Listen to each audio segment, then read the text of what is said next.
Fala, turma. Boa noite, beleza? Boa noite, pessoal que tá entrando aí. Boa noite, mais uma prosa aqui de segunda-feira.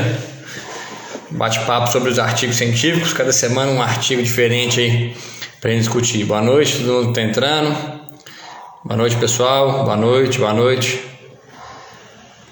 Beleza, pessoal? Fala, Felipe. Boa noite. Tô vendo que acho que o Marcos tá entrando aí. Vou mostrar uns números seus aqui, Marcos, hoje. Depois pra turma. Boa noite, pessoal. Felipe, Carlinhos, boa noite aí. Bom, pessoal, obrigado aí pela participação de quem já está ao vivo aí com a gente.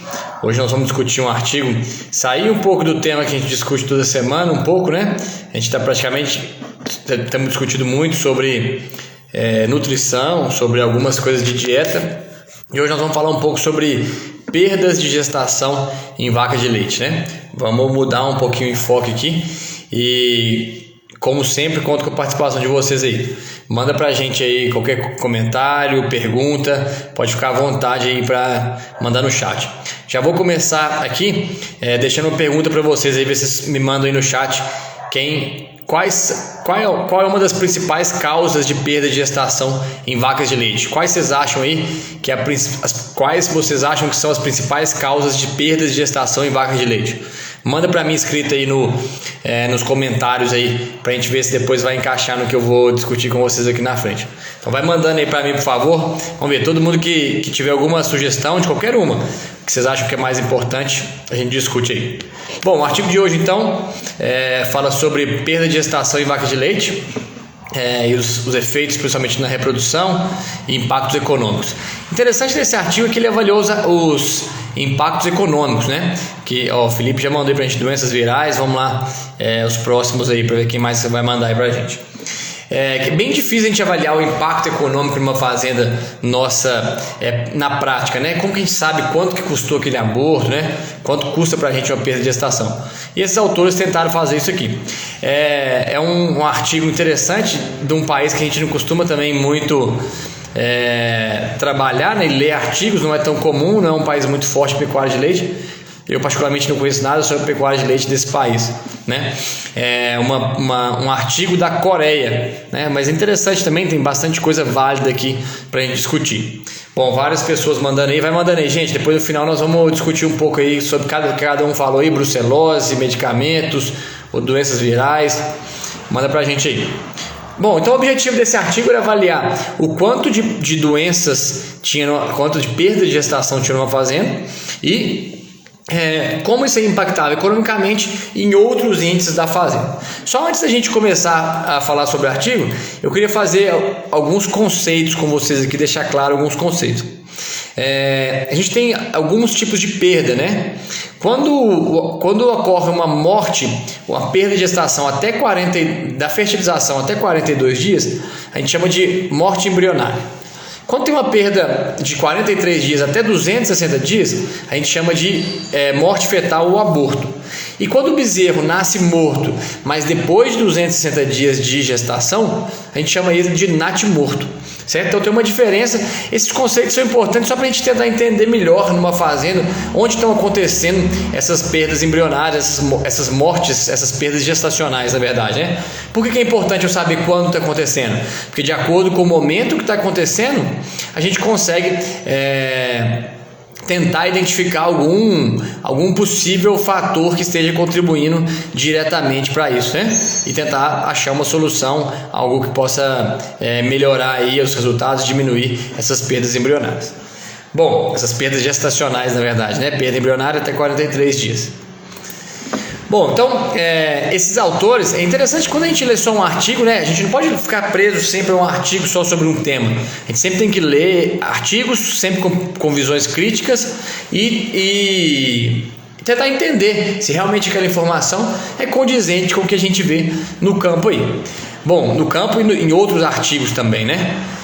Então esse artigo avaliou 1.000 prenheses, certo? De 7 fazendas, se não me engano, na Coreia. E eles avaliaram quanto tinha de perda de gestação e onde aconteceu essas perdas de gestação. Eles avaliaram as perdas de gestação em 3 etapas, de 46 a 90 dias, que era quando Essa perda eles consideravam no primeiro trimestre, de 91 a 180 no segundo trimestre, de 180 a 260 no terceiro trimestre. Eles dividiram aqui essas perdas de gestação em 3 fases diferentes para tentar entender se tinha algum problema. O primeiro número desse artigo que me chama um pouco a atenção, pelo número ser muito baixo, é que esses autores, e por isso eu estou falando que talvez tenha alguma coisa relacionada com o sistema de produção deles, alguma coisa assim. Eu não conheço o sistema coreano, então não posso dar muito palpite.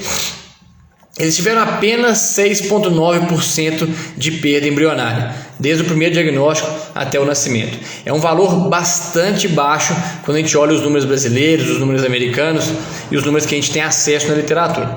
Mas independente desse valor, tem algumas informações interessantes da gente ver aqui e da gente entender melhor, certo? Bom, alguns pontos importantes. Então, apesar da perda ter sido baixa, alguns pontos interessantes esses autores acharam para a gente. Eles mostraram para a gente que, de acordo com a idade da vaca, ela tem mais ou menos propensão a perder gestação. Então, segundo esses autores, vacas com 3 ou mais crias tiveram mais perdas de gestação do que vacas de primeira e segunda cria. Então, vacas um pouco mais velhas com mais propensão de perder gestação, né? Isso pode acontecer por uma série de fatores, né? Mas uma maior exposição a agentes, né? Um monte de coisa aí nesse sentido. Um número super interessante e que eu acho que vale a pena a gente discutir aqui desse artigo é esse aqui, ó. Vamos ver se vai melhorar a tela para vocês aqui. Então, de acordo com o período do aborto, a quantidade de incidência de endometrite, de descarte, intervalo da perda de gestação para o primeiro serviço e intervalo da perda de gestação para a concepção. Então, olha que interessante. Em média, as vacas tiveram 23% de metrite, as vacas que perderam gestação, certo? Deixa eu apagar isso aqui que eu acabei atrapalhando aqui o artigo. Então, em média, as vacas perderam tiveram 23% de metrite das vacas que perderam a gestação. E olha que interessante aqui. Dessas perdas de gestação, quando ela aconteceu no terceiro trimestre, que é aqui onde eu estou apontando a setinha, ó, terceiro trimestre, é onde teve a maior ocorrência de metrite. De endometrite nesse caso. Então, praticamente para cada 2 vacas que perdem gestação no terceiro trimestre, uma tem metrite.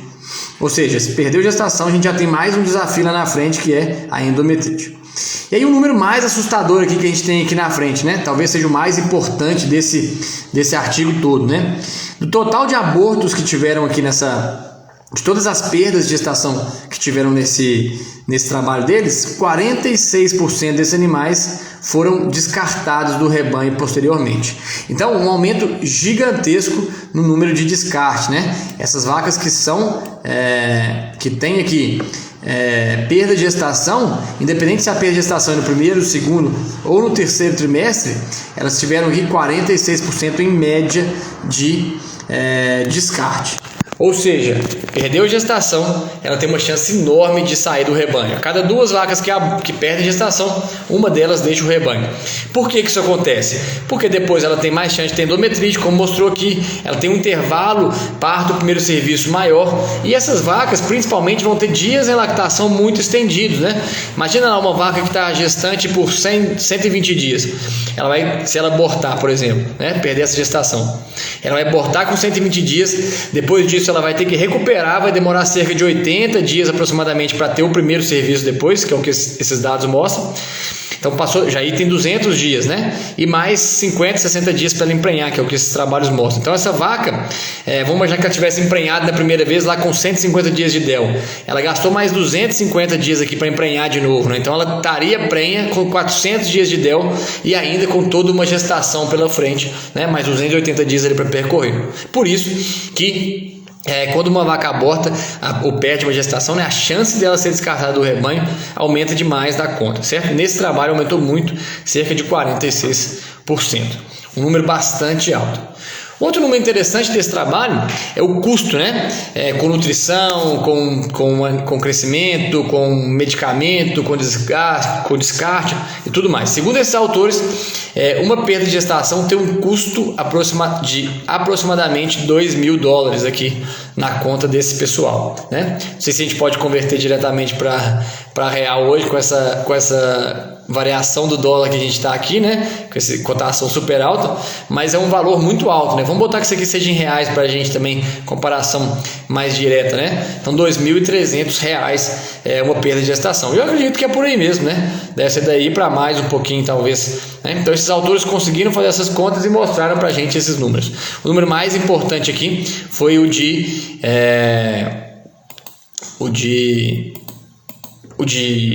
descarte, né, que aumentou demais, e essas vacas têm dias em lactação estendido, né? O Felipe comentou aqui, ó, intervalo entre partos altos, exatamente, né? Essas vacas, como elas sempre vão ter um DEL estendido, vão emprenhar tarde, vão reemprenhar tarde, né, porque elas emprenharam uma vez, perderam a gestação, elas vão ter também um DEL muito longo e vão ter baixa produção por muito tempo, ou vão permanecer secas no rebanho por muito tempo, né? Vai secar antes da hora e vai permanecer seca por muito tempo. Dentro disso, eu queria compartilhar com vocês aqui um slide do professor Zequinha, vou mostrar para vocês aqui, que mostra as perdas de gestação em vacas de leite lá nos Estados Unidos, o número mais semelhante ao que a gente tem aqui. Depois eu vou mostrar uns dados do Marcos aqui, ele estava até aqui na live também. O Marcos foi companheiro meu de mestrado, faz hoje pós-doc lá com o Zequinha ainda, é veterinário de várias fazendas aí. Ele tem uns dados bem bacanas publicados na SBTE, mas vou mostrar primeiro esses dados aqui, ó, só para vocês terem uma ideia do que acontece na vida real, né? Esse aqui é um dado dos Estados Unidos, do Zequinha, lá de 1997, né? Já tem um tempinho, mas um dado bem atual ainda, né? Então, o que esses autores fizeram? Pegaram as vacas, né? Tocaram elas com 28 dias de gestação, depois tocou com 42, depois com 56, depois com 70, depois com 98 e depois com 280 dias. Então, com 28 dias, eles pegaram todas as vacas gestantes, né? Então, estavam todas as vacas gestantes lá. Quando eles retocaram elas com 42, tinha perdido quase de 11%. Com 56, mais 6%. Com 70, mais quase 2%. Mais 98, com 98 dias, mais 1,7%. E até o nascimento, depois aqui atrás, mais 5,5%. Então, o que isso mostra para a gente? Um acumulado de perdas desde do primeiro diagnóstico até o parto, né, do dia 28, né, que é o primeiro diagnóstico, até o parto, de 24,7%, aproximadamente 25% de perdas de gestação do primeiro diagnóstico ao parto, ou seja, cada 100 vacas que você emprenha, apenas 75 vão parir. E esse número é muito condizente com o que acontece nas nossas fazendas, né? Tem fazenda que tem números muito piores que esse. Vou mostrar os dados do Brasil daqui a pouquinho para vocês.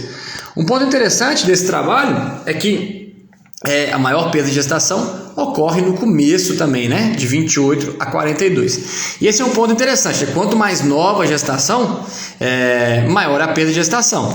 O embriãozinho é mais susceptível, né? Eu costumo sempre brincar que se a gente pudesse tocar a nossa vaca com um dia pós-parto, a gente teria ali cerca de 90% das vacas gestantes. E elas vão perdendo essa gestação até chegar no dia 28 lá, que normalmente é o dia mais cedo, vamos dizer assim, que a gente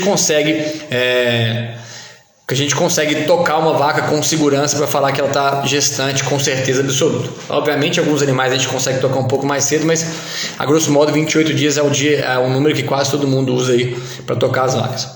Ponto importante. A gente sempre escuta falar, né, que assim, as perdas de gestação estão aumentando muito, né?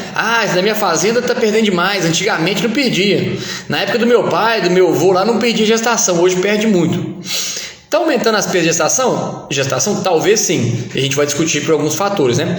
Essa maior aglomeração de animais, tem uma propensão maior de transmissão de algumas doenças e, consequentemente, maior chance de perdas gestacionais, sim. Mas o principal fator é que agora a gente enxerga mais as perdas gestacionais, né? Antigamente a gente não enxergava. Então, quando não tinha ultrassom, a gente palpava na mão lá com 40, 50 dias de gestação, mais ou menos, né? Então, você perdia todas essas perdas de gestação que eu mostrei para vocês iniciais aqui, a gente nunca nem sabia que elas existiam, porque a gente não palpava a vaca com 28 dias, a gente já palpava direto lá com 50, né? Então a gente nunca via essas perdas de gestação para trás. Um outro ponto importante, por exemplo, lá atrás, na época dos nossos avós, né? Ninguém tocava a vaca, ninguém palpava a vaca, então nunca se sabia que perdia gestação. Como que o pessoal sabia que uma vaca estava gestante, né? Quando ela estava no pasto, ficava lá longe, quando ela estava mojando, né, com o mojo já grande, a gente sabia que ela estava gestante, trazia para próximo do curral, alguma coisa assim. Mas ninguém tocou. Então ela podia ter perdido a gestação algumas vezes, ninguém ficou sabendo, né? Só fica sabendo depois, quando ela está na hora de parir. Então esse é um ponto importante. quanto mais cedo a gente toca as vacas, mais chance a gente tem de pegar perdas de gestação. Então, quando eu uso o ultrassom, por exemplo, não um pálpito na mão, eu tenho mais chance de ver as perdas de gestação. Isso é muito bom, porque quando a gente vê o problema, a gente sabe onde a gente pode atuar com ele, certo? Vou mostrar para vocês agora um dado. Se alguém tiver alguma pergunta, pessoal, fica à vontade para mandando aí, viu? Por favor. O Marcos se estiver online ainda, se tiver alguma coisa para comentar aqui, eu vou mostrar um dado seu aqui, que está publicado na SBTE 2016. Dado bem interessante do Marcos aqui, ó. Ele fez mostrou pra gente dados de perda de gestação de 30 dias para 60 dias e as perdas de gestação de 30 dias até o parto. Pegou dado de 8 fazendas, certo? Na verdade, algumas repetidas aqui, são 1, 2, 3, 4, 5, 6 fazendas, com inseminação artificial ou com transferência de embriões de FIV. E olha o número de animais avaliados nesse trabalho aqui do Marcos. Por isso que é sensacional esse resultado e muito seguro para a gente e muito, vamos dizer assim, muito expressivo das fazendas do Brasil, né? Então, ó, uma fazenda com 1.100 inseminações, outra com 8.500, outra com 1.400, outra com 5.000, outra fazenda com 800 transferências, outra com 10.600 transferências, outra com mais 400 transferências e outra com mais 200. Ou seja, um universo muito grande de transferências de embrião ou de inseminação para a gente conseguir ver os resultados e entender realmente como que funciona essa história aí de perda de gestação em gado de leite. Então, taxas de concepção aos 30 dias na casa de 30% nessas fazendas. Aqui tem fazenda a pasto, tem fazenda de gado de Holanda, de gado holandês misturado. E aqui na transferência de embrião FIV, a taxa de concepção ao redor de 40%. Certo? Então, taxa um pouquinho maior de concepção na FIV do que na inseminação. É o que acontece mesmo, a taxa de concepção é um pouco maior, porque a gente tira aquelas vacas que não ovularam, né? Quando a gente transfere embrião. Então, a taxa de concepção tende a ser um pouco maior. Mas, enfim, esse não é o ponto aqui. O ponto é a gente ver aqui agora, ó, as perdas de gestação entre 30 e 60 dias. Então, olha que interessante. Fazendas com 9% de perda e fazenda com 20% de perda. 13,8, 17,4. Aqui só entre 30 e 60 dias. Lembra que no artigo que eu falei para vocês, eles colocaram em média que as fazendas perderam 7% do primeiro diagnóstico até o parto. Por isso que eu falei com vocês que é muito baixo e não é condizente com a nossa realidade, né? Esses números são os números da nossa realidade, das fazendas brasileiras mesmo aqui que a gente frequenta e etc, né? Então, olha que interessante. Em média, uns 15%. E na FIV, quantos por cento de perda? Mais ou menos a mesma coisa. Então, aquela conversa que embrião de FIV perde muito mais, não fecha muito a conta, né? Depende muito mais da fazenda. Olha que interessante. Tem fazenda que teve FIV que perdeu 7,4%. E tem fazenda que teve inseminação que perdeu 20%. Então, um ponto interessante é que existe uma diferença muito grande entre fazendas, na inseminação de 20 para 9, por exemplo. Você pode ter uma série de fatores envolvidos, depois a gente pode discutir aqui quais são os principais fatores.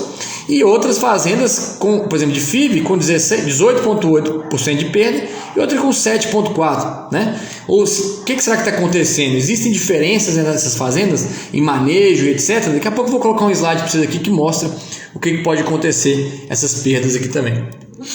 E aí, pessoal, a gente tem aqui as perdas entre 30 dias de gestação e o parto. Olha que tanto que perde, olha que assustador que é isso, né? A gente acha que é pouco, mas quando a gente olha o número, ele realmente é muito alto. Então, esses números são de inseminação. Uma fazenda com 28, outra com 35, outra com 36, outra com 23% praticamente. E na FIV, só duas fazendas que tinham o número ainda, 38% numa e 29,9% na outra. Perdas entre 30 dias e o nascimento. Ou seja, aqui no Brasil, os números das fazendas, aqui são 6 fazendas diferentes, né? Tanto inseminação quanto embrião, números na casa de 25 a 30% de perda entre o primeiro diagnóstico e o parto. Certo? Esse é um número muito grande e tem que ser levado em conta por alguns motivos. O primeiro é que a gente tem que trabalhar para melhorar ele. Então a gente tem que entender por que está acontecendo essas perdas, o que pode ser os principais fatores. E o segundo ponto é que quando a gente faz um planejamento, por exemplo, de partos, de nascimentos, etc., a gente tem que levar em conta que não são todas as minhas vacas que ficaram prenhas no primeiro diagnóstico e vão parir lá na frente, né? Nos números que mostram, nos números aqui resumindo para vocês, de 25 a 30%, a cada 100 vacas que você emprenhar no primeiro diagnóstico, de 25 a 30% dessas vacas elas não vão vir a parir lá na frente, certo? Vocês já tinham visto esse número assim realmente pegado na fazenda de vocês? Alguém que está assistindo aí tem algum exemplo de número de perdas de gestação na fazenda de vocês aí com N bacana, com número de informação bacana que vocês possam compartilhar com a gente também? Se tiver aí, pode mandar pra gente aí nos comentários. Mas importante, pessoal, é salientar para vocês alguns pontos, né? Deixa eu virar de novo aqui para falar de perda de gestação, né? Ó, tem fazenda do dia 30 ao parto com 22% de perda, tem fazenda com 36%. São 14 pontos percentuais de diferença. É muita coisa, né? Ó, tem fazenda com 30, outra com 38. Então são 8, quase 9 pontos de diferença, muita coisa de diferença, né? Ou seja, perdas gestacionais acontecem muito e são muito graves para a gente, né? E os dados do trabalho que a gente viu aqui, né, mostram para a gente que essas perdas gestacionais geram um prejuízo enorme para as fazendas, né? Que a grande maioria desses animais tem chance de ser descartado, né? Segundo o trabalho aqui, deixa eu voltar no artigo aqui, ó. Segundo o nosso artigo aqui, 46% das vacas que perderam gestação foram descartadas do rebanho. Talvez aqui no Brasil a gente tente um pouquinho mais, né? Tenha um pouco mais de paciência com elas pelo nosso número enorme de descartes, né? Tentando desenhar aqui, não tá ficando legal não. Mas esse é um número muito alto, né? E aqui no Brasil também perde-se muito, né? E o que faz essas vacas perderem gestação, né? O que são os principais pontos que fazem essas vacas perderem gestação? A gente viu aqui alguns pontos que o pessoal mandou pra gente, né? BR, BVD, doenças infecciosas, né? A gente tem algumas causas principais aí de perda de gestação. Eu acredito que talvez as principais aqui no nosso cenário são doenças infecciosas, né? Essas doenças infecciosas entram em BR, BVD, leptospirose, brucelose, neosporose, né? E mastite também, que pode ser considerada uma doença que gera perda de gestação. Essas doenças, a maioria delas tem vacina. A única que não tem vacina aqui no Brasil é a neóspora, né? A gente não tem vacina disponível, mas essas outras todas, brucelose, leptospirose, IBR, BVD, todas elas a gente tem vacina aqui e consegue usar bem. Não, obviamente a gente não zera tudo, né? Mas a gente diminui bastante. Outra coisa que perde muita gestação aqui no Brasil, talvez por isso o nosso número seja mais alto, um pouco mais alto que o americano, é o tal do estresse térmico, né? Estresse por calor gera muita perda de gestação, né? Muita, mas muita mesmo, principalmente as gestações iniciais ali, no terço inicial de gestação. Quando o embriãozinho tá novo ainda, bastante fraco, a gente tem perdas muito grandes gestacionais. Micotoxinas, né, na silagem, no armazenamento de grãos, etc., podem gerar perdas de gestação. A gente tem algumas causas hormonais também que podem gerar, né, uma morte prematura do corpo lúteo, falta de progesterona, e etc. E também a gente tem as perdas gestacionais que podem ser causadas pelo homem, né, pelo veterinário, pelo funcionário da fazenda, e etc. Por exemplo, quando você aplica lá uma dose de prostaglandina errada ou uma dose de corticóide errado, né? Isso pode gerar uma perda de gestação. Teve um caso interessante que aconteceu comigo numa fazenda. Eu estava numa fazenda, cheguei lá um dia e eu vou falar o nome comercial do remédio aqui porque não tem problema, eu acho que estou falando bem nem mal, né? Só que realmente é o efeito que ele faz. Tem um remédio que o nome comercial dele é Cortiflan, que a base dele é a dexametasona, que quando a gente aplica ele, principalmente em gestações avançadas, gera uma indução do parto, né? E vai levar ao aborto dessa vaca. Um dia eu estava na fazenda, o gerente da fazenda chegou para mim com a cara mais limpa do mundo e falou assim: Lucas, você não sabe o que eu descobri. Eu falei: o que você descobriu? Ele falou que Cortiflan aborta vaca. Eu falei: nossa senhora, eu quero nem te perguntar como você descobriu isso. E ele falou: realmente foi da pior maneira. Então a gente tem que tomar cuidado com esses anti-inflamatórios esteroidais aí, né? Os famosos corticoides. O que mais a gente tem disponível no mercado são as dexametazonas, porque eles são excelentes anti-inflamatórios, né? Muito utilizados. Esse Cortiflan em questão aí é um excelente produto, né? Que a gente usa bastante e tal. Mas tem que tomar cuidado. A gente não pode usar ele em vacas gestantes, né? Porque pode gerar aborto. Mesma coisa quando a gente faz prostaglandina, por exemplo, a gente está fazendo protocolo num grupo de animais lá, e eu vou e faço uma dose de prostaglandina errada em algum animal que não estava na lista, ou faço uma dose errada porque eu olhei o número, anotei mal errado, ou estava fazendo correndo, passou uma vaca e eu fiz nela. Então, quando eu uso principalmente esses dois medicamentos numa fazenda, eu tenho que tomar bastante cuidado. Então, pessoal, essas diferenças grandes que existem de perda de gestação das fazendas lá desse trabalho aí, como você precisa da Coreia para as fazendas americanas e para a nossa, talvez tenha relação com algum desses pontos importantes que a gente citou aqui, né? Hoje nas fazendas eu acredito que todos esses aqui têm grande importância, né? Difícil uma fazenda que não tenha, se você fizer sorologia lá, por exemplo, IBR, BVD, que não seja positivo. Então é muito importante a gente trabalhar bem essas doenças infecciosas, o estresse como um todo, né? Porque o que desencadeia o parto numa vaca tradicionalmente, né? É a produção lá de cortisol pelo feto, né? Então quando a gente tem um estresse, por algum motivo, ele gera um aumento de cortisol também, que pode gerar uma perda gestacional, né? A gente tem vários trabalhos mostrando, por exemplo, que vacas com mastite, elas podem também ter mais perda de gestação. E dos mecanismos para esse maior perda de gestação é que a gente pode gerar uma cascata inflamatória. Nessa cascata inflamatória tem liberação de prostaglandinas, né, que naturalmente matam o corpo útero da vaca e fazem com que ela perca a gestação. Bom, pessoal, se tiverem alguma pergunta, pode ir mandando para mim aí, viu, pessoal? E a gente vai discutindo. Então, é super importante a gente estar atento a esses números nas fazendas, né? Pegar esse dado, olhar mesmo com calma e não contar que só porque a nossa vaca emprenhou a primeira vez, ela vai ter o parto lá na frente. Então, bom, resumo desse trabalho curto, que mostrou pra gente algumas informações interessantes. Eu acho que a principal informação que a gente tem aqui é que toda vez que a gente tem perda de gestação, a chance desse animal desenvolver metrite é bastante grande, principalmente quando é no terceiro trimestre de gestação. Outro ponto é que quando a gente tem perda de gestação, a taxa de descarte é de cerca de 46%, muito alta. E aqui o intervalo da perda de gestação para a primeira inseminação, então em média, depois que a vaca perde a gestação, ela demora cerca de 60 dias para ter a primeiro serviço, primeira inseminação, e ela demora cerca de 102 dias, 101,8, para ter a concepção. Ou seja, se minha vaca abortar ou perder a gestação, eu vou demorar mais ou menos 100 dias em média para emprenhar essa vaca de novo. Ou seja, a chance de eu perder a lactação dessa vaca, ter um prejuízo econômico grande com ela, é enorme, certo? Então, diminuir a ocorrência de perda de gestação é um dos grandes pontos que a gente tem que trabalhar, né?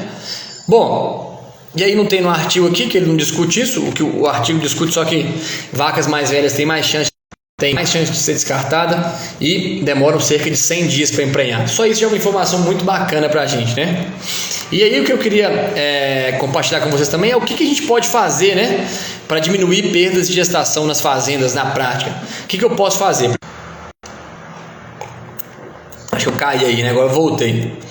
Bom, então o que a gente pode fazer para diminuir perdas de gestação nas fazendas? A primeira coisa é saber se tem perda ou não, né? Com certeza tem, toda fazenda tem, mas é tentar mensurar o quanto se perde gestação. E por isso que é importante, pessoal, você que é veterinário, ou você que é proprietário e tem um veterinário que te atende, peça para o seu veterinário não tocar a vaca uma vez só, ele tem que tocar e repetir esse toque nela, algumas vezes até ela secar, para poder ter bons resultados e ver onde perdeu a gestação, né? Senão a gente simplesmente não vê. Então na minha rotina, quando eu estou tocando vaca, eu toco elas com 30 dias, depois com 60, repito mais uma vez com 120 e na secagem eu toco mais uma vez. Para se essa vaca perder a gestação, eu consegui tomar uma atitude rápida, né? Principalmente quando perde uma gestação muito recente, às vezes a gente, muito nova, né? Às vezes a gente nem vê nenhum resquício dessa gestação. Então essa vaca fica lá, às vezes, sem ser servida, sem ser coberta, e a gente acaba nem tendo notícia dela aí do que aconteceu com ela, e a gente demora para emprenhar essa vaca. Bom, e o que a gente pode fazer para diminuir perdas de gestação, né? A primeira coisa que a gente pode fazer para diminuir é ter um calendário vacinal adequado, né? Brucelose, vacinação obrigatória para todos os animais entre 3 a 8 meses, né? Vacinação contra IBR, BVD, em fazendas de leite de 6 em 6 meses, ideal que se vacine. E leptospirose, a gente recomenda que vacine de 4 em 4 meses. Uma outra doença que gera muita perda de gestação é a neosporose, que a gente tem muito pouco contato com ela e fala-se muito pouco dessa doença. Mas na época da faculdade eu tive experiência em algumas fazendas de ver muitos casos confirmados de neóspora, né? E a neóspora é uma doença que vai para a vaca através do cachorro, né? O cachorro que é o hospedeiro dela lá que vai transmitir essa. Então, uma das coisas que a gente quer em fazenda de leite é limitar o acesso de cachorros, né, de cães, à comida dessas vacas, ao lugar que essas vacas estão alojadas. Então, limitar um pouco esse acesso é bem importante para a gente conseguir diminuir, né? Eu sei que é difícil, né? Quase toda fazenda tem 1 ou 2 cachorros, mas o que não dá é para ter 10 cachorros andando no coxo das vacas, e mexendo e atrapalhando, né? Bom, os cuidados devem ser tomados principalmente no início da gestação, né? Quanto mais recente a gestação, mais problema tem. Então, cuidado com qualquer efeito, com qualquer mexida que gere estresse para as vacas. Por exemplo, o cara que bate muito em vaca na hora de entrar no tronco, etc. Você tem chance de perder gestação. Quando usa cachorro para tocar a vaca, que fica mordendo as vacas muito, elas geram estresse, pode perder gestação, né? Tomar muito cuidado com alimentos mal armazenados, mofados, de baixa qualidade. A gente hoje tem usado muito adsorvente e micotoxina nas nossas dietas para poder melhorar isso um pouco, tentar dar uma segurada, certo? E evitar qualquer efeito de estresse. E principalmente minimizar estresse térmico. Sempre que a gente minimiza a ocorrência de estresse térmico, a gente tem uma chance grande de minimizar também os efeitos aí e o número de perdas de gestação. A gente tem tido muita perda de gestação causada por efeitos negativos aí do estresse térmico, certo? Então isso ocorre muito e a gente tem algumas maneiras de melhorar, né? Água, vento, sombra, tudo isso já ajuda nossas vacas a terem melhor resultado e a diminuir as perdas de gestação. Bom, pessoal, estamos indo aqui para o final. Se tiver alguma pergunta aí, pode mandar para mim, por favor. Compartilha aí com a gente se tiver alguma dúvida. Senão nós vamos partindo aqui já para o final da apresentação. O que eu queria compartilhar com vocês aqui hoje é isso, alguns pontos importantes. Sobre o nosso artigo diretamente, né? Apesar de uma perda de gestação bastante baixa descrita no artigo, ele mostra pra gente claramente que quando as nossas vacas perdem gestação, elas têm mais endometrite, mais descarte e demoram cerca de 100 dias para emprenhar novamente. E aí eu trouxe um paralelo para vocês de dados brasileiros e dados americanos, que a gente tem uma perda na casa de 25% de 25% a 30% até aqui no Brasil, de 25% a 30% do primeiro diagnóstico até o nascimento. Então, sempre que você for fazer planejamento, entenda que existe uma perda de gestação que deve ser levado em conta quando a gente vai fazer qualquer planejamento de crescimento de rebanho. E outra coisa importante é que existem fazendas que têm taxas muito menores que outras. A gente viu uns exemplos aqui, né, de fazendas, por exemplo, com 22% de perda de 30 dias até o parto e fazendas com 38% de perda de 30 dias até o parto. Essa diferença a gente pode diminuir ela trabalhando nesses pontos que eu falei com vocês. Menor vacinação adequada dos animais, controle de estresse térmico, controle de doenças infecciosas como um todo, menos submeter os animais a menos eventos de estresse de uma maneira geral e obviamente tomar cuidado também com medicamentos e outros que podem estar ali na fazenda disponível para poder abortar uma vaca sem querer, né? Então os principais medicamentos que podem fazer com que a gente aborte uma vaca no campo, né, é a prostaglandina e os corticoides. Então tomar cuidado e instruir bem as pessoas que trabalham com esses medicamentos a não usarem eles em vacas gestantes. Beleza? Pessoal, hoje um tema um pouco diferente, né? Que eu queria compartilhar com vocês aqui, um artigo interessante também. Se alguém tiver sugestão de qualquer artigo pra gente, manda aí por direct que nós vamos ficar de olho. Quem ainda não se inscreveu para receber esse artigo toda segunda-feira, fica à vontade aí, escreve no link da bio, vocês vão receber toda segunda-feira. E no mais, muito obrigado a todos pela participação aí, por esse tempo junto hoje. E se tiverem qualquer dúvida, também estou à disposição aí via mensagem. Obrigado a todos pela participação, uma boa noite e até a próxima. Valeu!